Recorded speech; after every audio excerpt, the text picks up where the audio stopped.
देखो बेटा, एक महत्वपूर्ण टॉपिक ये माना जाता है कि जब भी कोई ट्रायल होगा तो वहाँ दो पक्ष होते हैं क्रिमिनल ट्रायल।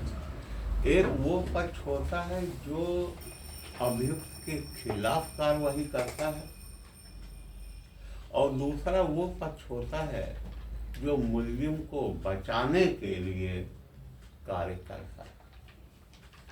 जो पक्ष मुलजिम को फंसाने का काम करता है, अनावश्यक फंसाने का नहीं, अगर किसी व्यक्ति के विरुद्ध में कोई एलिगेशन है कि उसने कोई क्राइम किया है, तो उसको सरकार उस व्यक्ति की तरफ से पैरवी करने के लिए हमारे हिंदुस्तान में सीआरपीसी में प्रोसिक्यूटर्स की व्यवस्था है।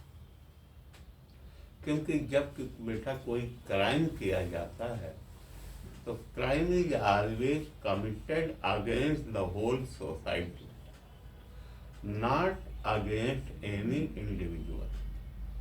वो पूरे समाज के विरुद्ध एक अपराध माना जाता है, न कि उसी व्यक्ति के विरुद्ध जिसके खिलाफ वो अपराध किया गया। तो ये स्टेट की लायबिलिटी है। स्टेट की दो लायबिलिटी क्राइम के रिलेटेड। नंबर एक, state shall prevent the commission of crime. राज्य अपराध को कारित होने से रोकेगा, लेकिन फिर भी अगर अपराध कारित हो जाए तो जिस व्यक्ति के विरुद्ध अपराध हुआ है उसकी तरफ से सारी जो अदालत की कार्रवाई है वो सरकार के खर्चे पर होगी। आप देखते हैं, आप जाते हैं, कोई क्राइम कमिट हो गया, थाने पर जाकर रिपोर्ट लिखाते हैं और थाने वाले आपसे एक पैसा ले लेते नहीं और उसकी तफ्तीश का सारा काम करते हैं। जो उसकी मेडिकल चेकअप होता है इंजर्ड पर्सन का या मरे हुए का जो पोस्टमार्टम होता है या उसमें जितना केमिकल एनालिसिस होता है, जो भी होगा उसकी कोई भी पैसा उस व्यक्ति को नहीं देना पड़ता जिसके विरुद्ध अपराध हुआ है। उसी तरह जब चार्जशीट अदालत में आ जाती है तो वकील नियुक्त करने की बात होती है। ये भी काम राज्य का है। राज्य ने इस काम के लिए कि जो आदमी जिसके खिलाफ जो विक्टिम है, यानी जिसके विरुद्ध वो अपराध हुआ है, उसको अपने वकील नियुक्त करने की जरूरत नहीं है। उसका खर्चा और उसकी व्यवस्था सरकार करेगी।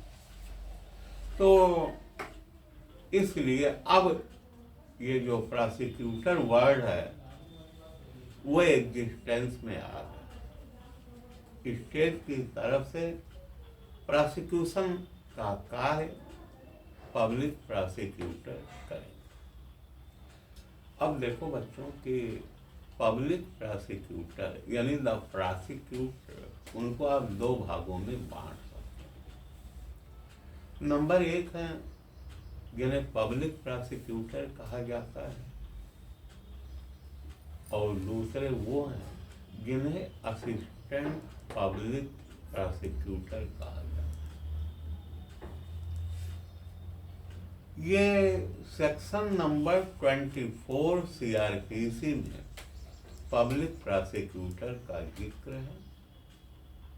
उसी तरह असिस्टेंट पब्लिक प्रोसिक्यूटर का जिक्र सेक्शन नंबर 25 में।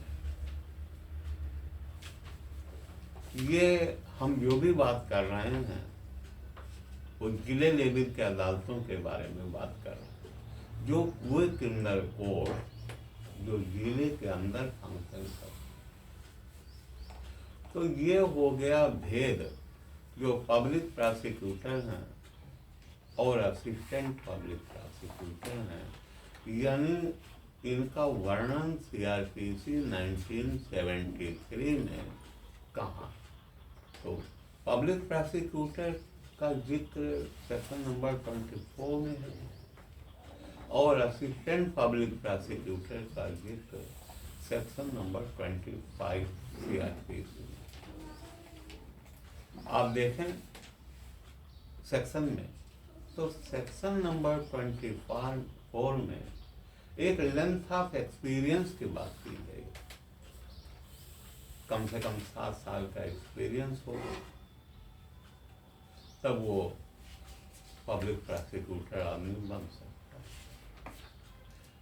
जहाँ तक डिस्ट्रिक्ट कोर्ट का प्रश्न है, वहाँ सेक्शन नंबर 24 के अंतर्गत 2 किस्म के काउंसिल होते हैं। नंबर 1 होता है DGC criminal, district government council फौजदारी, और उन्हीं के अधीनस्थ लोग होते हैं, उन्हें कहते हैं ADGC क्रिमिनल, यानी सहायक जिला एडवोकेट कहेंगे, assistant district government council criminal, ये 2 लोग सेक्शन 24 में जिनका अपॉइंटमेंट हो। और जहां तक मजिस्ट्रेटों के न्यायालय का प्रश्न है, वहां पे officers of the prosecution department work करते हैं। प्रोसिक्यूटर जो लोग वहां वर्क करते हैं उन्हें APO यानी सहायक अभियोजन अधिकारी, PO अर्थात अभियोजन अधिकारी, और SPO यानी ज्येष्ठ अभियोजन अधिकारी होते हैं। ये जान जावा सेशन कोर्ट में आप जान गए होंगे कि सेशन कोर्ट में प्रोसिक्यूटर कौन होते हैं और मजिस्ट्रेटों के न्यायालय में प्रोसिक्यूटर कौन होते हैं। इनका वर्णन कहाँ, ये भी आप जानते। अब इनके बारे में जरा एक चीज जान जाइए कि इनका मोड ऑफ अपॉइंटमेंट क्या, कैसे इनकी नियुक्ति हो। पहले लेते हैं पब्लिक प्रोसिक्यूटर, वो are appointed under section 24 CRPC। ये जैसा कि वहीं लिखा है, कम से कम 7 साल की इनकी प्रैक्टिस होगी और इसके बाद इनकी नियुक्ति उस जिले के लिए शासन द्वारा की जाती है। ये इनके लिए कोई एग्जाम नहीं होता, कोई इंटरव्यू नहीं होता, वैसे ही लेंथ ऑफ प्रैक्टिस के आधार पर इनको अपॉइंट कर दिया जाता है। दूसरी तरफ प्रोसिक्यूशन डिपार्टमेंट के जो अधिकारी गण हैं उनकी नियुक्ति का वक्त, प्रोसिक्यूशन डिपार्टमेंट में नियुक्ति बेसिकली APO का होता है, सहायक अभियोजन अधिकारी। बाकी जितने भी पद हैं वो प्रमोशन से भरे जाते हैं। APO के लिए आप जानते हैं लोक सेवा आयोग से अधिसूचना आती है, फिर उसमें लोग फॉर्म भरते हैं। वहाँ कोई एक्सपीरियंस की जरूरत फिलहाल अभी तक तो नहीं है, लेकिन उसमें प्रीलिम्स होता है। जो लोग पास करते हैं वो मेंस एग्जाम देते हैं, और जो मेंस हो जाता है तो लोक सेवा आयोग में उनका इंटरव्यू होता है, और वहाँ वो अगर पास हो जाते हैं तब उनको शासन के द्वारा अपॉइंट किया जाता है। ये राजपत्रित अधिकारी होते हैं।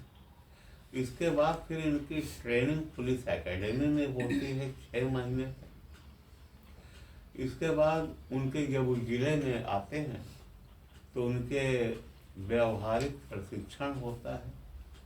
1 महीना किसी जिले के थाने में, 1 महीना शहर के थाने में और 1-2 महीना जो संयुक्त निदेशक अभियोजन होते हैं उनके कार्यालय। और इसके बाद फिर इनको अदालत भेज दिया जाता है। तो ये तो हो गया है, एक विभाग की अधिकारी इतना सब कुछ करके तब यहाँ पहुँचते हैं प्रोसिक्यूशन वर्क करने के लिए। वहीं पर जो एडीजीसी साहिबान हैं, इनको न कोई ट्रेनिंग होती है, न कोई एग्जाम होता है, कुछ नहीं, वो पहले दिन से वहाँ प्रोसिक्यूशन वर्क के लिए पहुँच। निश्चित बात है अंतर तो आएगा। अब एक बात और, सीआरपीसी के सेक्शन नंबर 301 जहाँ ये लिखा है कि जैसे प्राइवेट अधिवक्ताओं को वकालतनामे की जरूरत होती है, उस प्रकार की कोई आवश्यकता ना तो पब्लिक प्रोसिक्यूटर को होती है और ना असिस्टेंट पब्लिक प्रोसिक्यूटर को। जिस जिले में वो तैनात हैं उस जिले में किसी भी अदालत में वो पेश हो सकते हैं, सरकार की तरफ से बहस कर सकते हैं, वो अभियोजन के साथियों को परीक्षित कर सकते हैं, एग्जामिन कर सकते हैं। उन्हें न कोर्ट की परमिशन की जरूरत है और न वकालतनामे की जरूरत है। और एक बात और लगे हाथ जान जाओ कि अगर कोई वादिनी या वादी कोई प्राइवेट काउंसिल इंगेज करना चाहता है अपनी पैरवी के लिए, तो वो इंगेज तो कर सकता है, लेकिन वो ऐसे अधिवक्ता जिनको वो इंगेज करेंगे वो सिर्फ पब्लिक प्रोसिक्यूटर या असिस्टेंट पब्लिक प्रोसिक्यूटर को असिस्ट करेंगे, उनको सहायता पहुंचाएंगे, वो खुद कोई काम नहीं करेंगे। और दूसरी बात है, जिस समय सारी गवाहियाँ हो जाएंगी, आर्गूमेंट हो जाएगा, ओरल आर्गूमेंट, अगर वो चाहें तो रिटन आर्गूमेंट पेश कर सकते हैं। ये उनका काम। Section number 301। अब और काम, अब दोनों के फंक्शंस क्या हैं, जिलों में दोनों के कार्य क्या होते। एक चीज जान जाओ, बच्चों के एडीजीसी और डीजीसी का सिर्फ और सिर्फ काम है अदालत में काम करना, यानी जो गवाह आएंगे उन गवाहों को वो पेश करेंगे। अगर चार्ज पे आर्गूमेंट किया जाना है तो आर्गूमेंट करेंगे और बाद में फाइनल आर्गूमेंट करेंगे। ये उनका काम है बस। जबकि अभियोजन विभाग के अधिकारियों का काम काफी व्यापक है। कारण क्या है, जिस समय थाने में एफआईआर दर्ज हो जाएगी उसके बाद अगर वो मुलजिम न्यायालय के समक्ष सरेंडर करता है तो उसका सरेंडर एप्लीकेशन पर रिपोर्ट लगाना, अगर वो बेल एप्लीकेशन डालता है तो बेल एप्लीकेशन को अपोज करना, फिर अगर सेशन ट्राइब्यूनल केस है तो उसे कमिट करना। ये एक तरफ काम हो गया। दूसरी तरफ जिस समय रिमांड का विरोध किया जाता है, रिमांड 2 तरह के होते हैं आप जानते हैं, सेक्शन नंबर 167 सीआरपीसी के अंतर्गत जुडिशियल कस्टडी रिमांड और पुलिस कस्टडी रिमांड। इनका कभी कभी न्यायालयों में बैठा विरोध भी होता है, तो उनके वो जो विरोध है उसको काटना अपने आर्गूमेंट से। दूसरी बात, अगर थाने की पुलिस किसी मुलजिम को पुलिस कस्टडी रिमांड में लेना चाहती है तो उसकी तरफ से आर्गूमेंट करना कि उनको पुलिस कस्टडी रिमांड मिल जाए। दूसरी बात, अगर सेक्शन 82 के अंतर्गत कोई मुलजिम के खिलाफ अगर प्रोसेस इशू करने की मांग की जाती है पुलिस के द्वारा तो वो दिलवाना। फिर सेक्शन नंबर 83 CRPC के अंतर्गत कुर्की के लिए आदेश कराना। दूसरी बात, बेल का पोस्ट तो है ही एक काम है, लेकिन अगर कोई सामान का सीजर हो गया, जब्ती हो गई, तो वो वकील साहब आएंगे, कहेंगे साहब वो उसके फेवर में इसे दे दिया जाए, सुपुर्द कर दिया जाए। जरूरत पड़ने पर उसका विरोध करना।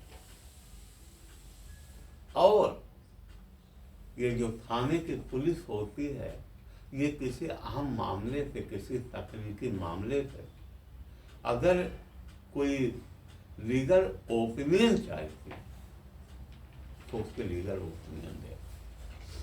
कहने का मतलब ये है कि शुरू से लेकर और सारे में उनकी सहभागिता रहती।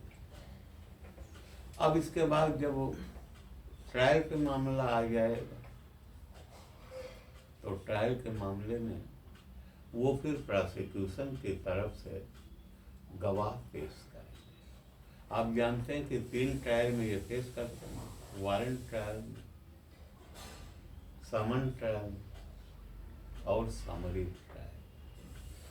और अगर कोई मुलजिम पक्ष की तरफ से गवाह पेश किया जाता है तो उसका जिरा करेंगे। 313 का बयान होगा तो निगाह रखेंगे, फाइनल आर्गूमेंट करेंगे, और जब जजमेंट आ जाएगा तो सेंटेंस के प्रश्न पे आर्गूमेंट करेंगे। ये इनका वहाँ जहाँ तक बेल का सवाल है, डीजी से किंदर साहब सेशन जज साहब की अदालत में रहते हैं। सेशन कोर्ट में जो बेल पड़ती सरकार की तरफ से वो अपोज करते हैं। अब इनका एक बात ये है कि अपॉइंट मोड ऑफ अपॉइंटमेंट तो हो गया, उनके फंक्शंस हो, अब इनके नौकरी की समाप्ति कैसे होती है? तो जो डीजी से एडीजी से इनके कोई उसमें ये निर्भर नहीं कि कब हट जाएंगे।